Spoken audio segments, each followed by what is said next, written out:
Olá, meu nome é Luísa e irei apresentar sobre os mecanismos reprodutivos, fatores endócrinos e ambientais do salmão, com foco nas espécies semélparas. Então, o salmão vermelho é uma espécie semélpara, ou seja, se reproduz uma única vez durante seu ciclo de vida, assim como os outros salmões do gênero Oncorhynchus, que são conhecidos como salmões do Pacífico. Os machos, eles desenvolvem mandíbulas que não podem mais fechar, que são úteis em competições reprodutivas, e também desenvolvem corcundas e coloração vermelho brilhante.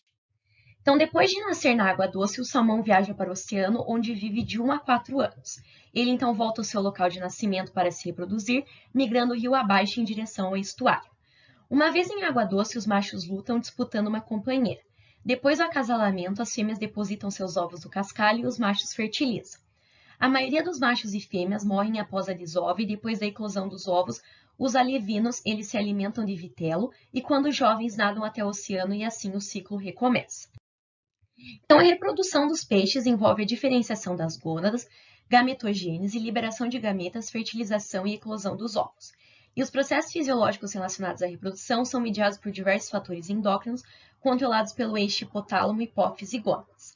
Ressalta-se que os fatores ambientais têm interferência direta no processo reprodutivo, com destaque para o fotoperíodo e a temperatura. Então, o eixo hipotálamo, hipófise e gônadas é responsável pela síntese e liberação do hormônio liberador de gonadotropinas, o GnRH, pelas gonadotropinas, pelo hormônio folículo estimulante, o FSH, e o hormônio luteinizante, o LH, além dos esteroides gonadais e também de neuromoduladores do processo reprodutivo. Então, quando a idade e o peso mínimo são atingidos pela fêmea para o início da reprodução, os estímulos sociais e as alterações ambientais são captadas pelos sistemas sensoriais por meio dos olhos e glândula pineal, por exemplo, e são avaliadas e convertidas em sinais eletroquímicos, os quais são transmitidos até o hipotálamo. Então, os fatores ambientais estimulam o hipotálamo a sintetizar e liberar o GnRH, que estimula as células gonadotrópicas na hipófise a sintetizar e liberar o FSH, e este chega aos folículos ovarianos em desenvolvimento e nas células da teca converte o colesterol em testosterona. Posteriormente, a testosterona é transportada então às células foliculares, na qual é aromatizada a 17-estradiol, e o 17-estradiol age no fígado, estimulando a síntese da vitelogenina, que é capturada pelo ócito, promovendo o crescimento dele e incorporação de vitelo.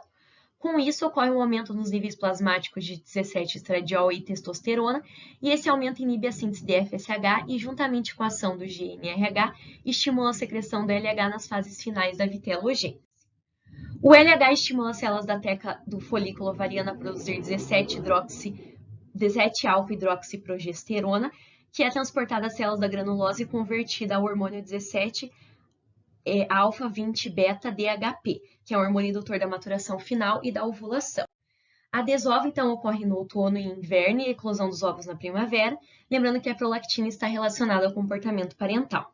As larvas são nutridas entre 3 a 8 semanas pelas reservas vitelinas do ovo, até abandonarem os leitos e iniciarem a alimentação.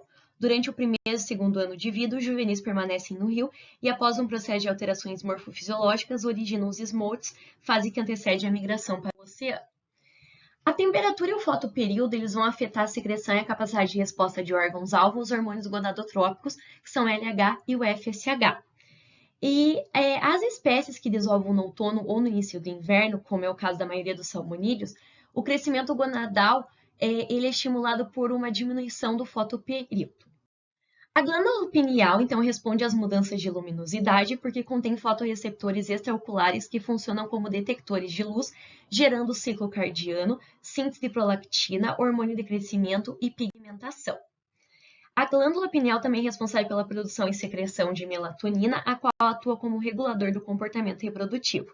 E há estudos que mostram que a melatonina influencia nos sinais de fotoperíodo e no controle do desenvolvimento gonadal em salmão. Em relação à temperatura, como os peixes são animais ectotérmicos, geralmente são mais ativos quando as temperaturas são mais altas e se encontram dentro dos limites de tolerância da espécie. A temperatura pode então modular a ação de hormônios em diversos níveis de controle reprodutivo, principalmente na ovulação e na desova. E além do fotoperíodo e da temperatura, existem outros fatores que podem afetar os processos fisiológicos reprodutivos dos peixes, como a chuva, a salinidade e a solubilidade de gases na água. Então, aqui são as referências. Muito obrigada!